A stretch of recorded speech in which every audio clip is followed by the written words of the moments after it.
Bacaan Injil diambil dari Injil Lukas bab 12 ayat 13 sampai ayat 21. Seorang dari orang banyak itu berkata kepada Yesus, "Guru, katakanlah kepada saudaraku supaya ia berbagi warisan dengan aku." Tetapi Yesus berkata kepadanya, "Saudara, siapakah yang telah mengangkat aku menjadi hakim atau pengantara atas kamu?" Katanya lagi kepada mereka, "Berjaga-jagalah dan waspadalah terhadap segala ketamakan, sebab walaupun seorang berlimpah-limpah hartanya, hidupnya tidaklah tergantung daripada kekayaannya itu." Kemudian ia mengatakan kepada mereka suatu perumpamaan, katanya, "Ada seorang kaya, tanahnya berlimpah-limpah hasilnya. Ia bertanya dalam hatinya, 'Apakah yang harus aku perbuat? Sebab aku tidak mempunyai tempat di mana aku dapat menyimpan hasil tanahku.' Lalu katanya, 'Inilah yang akan aku perbuat. Aku akan merombak lumbung-lumbungku dan aku akan mendirikan yang lebih besar. Dan aku akan menyimpan di dalamnya segala gandum dan barang-barangku. Sesudah itu aku akan berkata kepada jiwaku, 'Jiwaku, ada padamu banyak barang tertimbun untuk bertahun-tahun lamanya. Beristirahatlah, makanlah, minumlah, dan bersenang-senanglah.' Tetapi firman Allah kepadanya, 'Hai engkau orang bodoh, pada malam ini juga jiwamu akan diambil daripadamu. Dan apa yang telah kau sediakan, untuk siapakah itu nanti?' Demikianlah jadinya dengan orang yang mengumpulkan harta bagi dirinya sendiri, jikalau ia tidak kaya di hadapan Allah." Demikianlah sabda Tuhan. Saudara-saudari yang terkasih, beberapa waktu yang lalu saya membaca di Facebook status seseorang. Dalam statusnya itu dituliskan demikian, "Carilah uang sebanyak-banyaknya, karena kenyataan hidup segalanya perlu uang." Setuju kalau uang tidak dibawa mati, tetapi kalau semasa hidup tidak punya uang, maka akan serasa mati.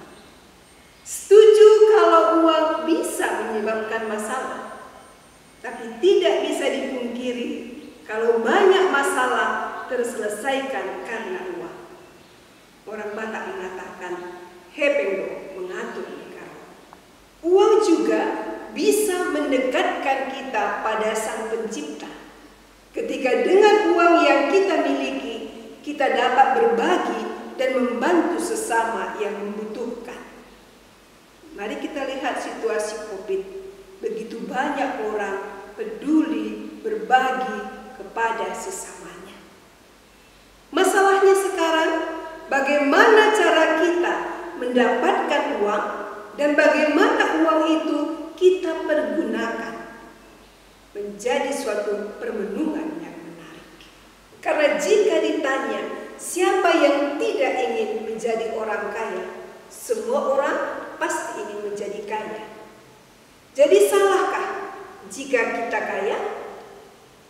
Saudara-saudari, dalam bacaan Injil hari ini, seseorang berkata kepada Yesus, "Guru, katakanlah kepada saudara supaya ia berbagi warisan dengan aku." Yesus pada umumnya dipandang sebagai rabi, maka tidaklah mengherankan bahwa orang meminta pendapatnya tentang suatu perkara, suatu pertikaian mengenai harta milik, atau suatu warisan. Tetapi Yesus menolak untuk memutuskan perkara dan berkata, "Saudara, siapakah yang telah mengangkat aku menjadi hakim atau pengantara atas kamu? Berjaga-jagalah dan waspadalah terhadap segala ketamakan. Sebab walaupun seseorang berlimpah-limpah hartanya, hidupnya tidaklah tergantung daripada kekayaannya itu. Ketamakan bukan hanya akan menimbulkan pertikaian, tapi juga mengungkapkan suatu firasat hidup yang salah karena menganggap harta yang paling penting. Maka Yesus memberi sebuah perumpamaan mengenai seorang kaya yang tanahnya berlimpah hasilnya. Begitu melimpahnya sampai ia kemudian merasa bingung di mana harus menyimpan hasil tanahnya.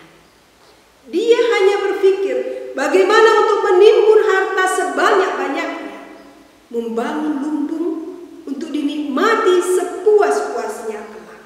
Ia lupa bahwa seharusnya ia memiliki tugas untuk membantu saudara-saudaranya yang berkesusahan, mempergunakan hartanya untuk kebaikan atas dasar kasih. Dan yang lebih parah, ia melupakan pemilik yang sebenarnya ialah Tuhan. Dan bila mana Allah mengambil hidup seseorang yang menyangka bahwa ia dapat pensiun dalam kenikmatan dan kesenangan berkat suatu panen yang sangat berhasil, maka dengan segera menjadi jelas betapa sia-sianya harta kepunyaannya itu. Uang tidak dapat membeli nyawa seseorang. Orang kaya itu telah gagal memperoleh harta kekayaan sejati, yakni suatu hubungan yang benar dengan Allah. Dan dengan demikian ia disebut orang bodoh. Lalu bagaimanakah harta kekayaan itu harus dipandang? Saudara-saudari yang terkasih, kita sering tergiur akan harta dan mengira bahwa harta adalah segalanya.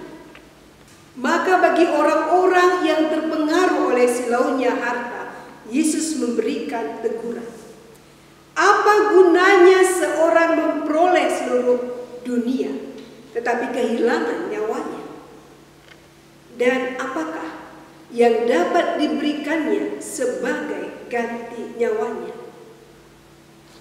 Berarti sekaya apapun kita, tidak ada gunanya jika kita malah kehilangan kesempatan untuk memasuki kehidupan kekal bersama Bapa di surga.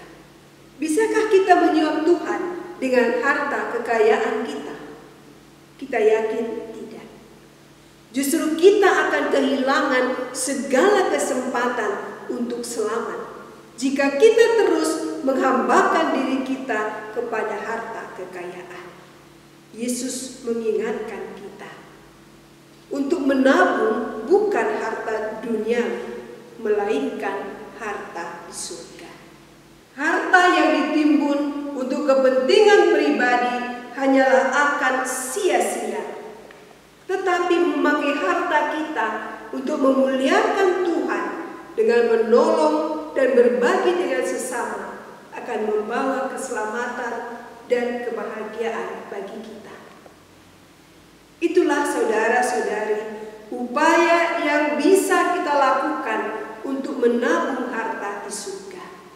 Meski di dunia mungkin kita akan kehilangan sebagian dari harta yang kita miliki.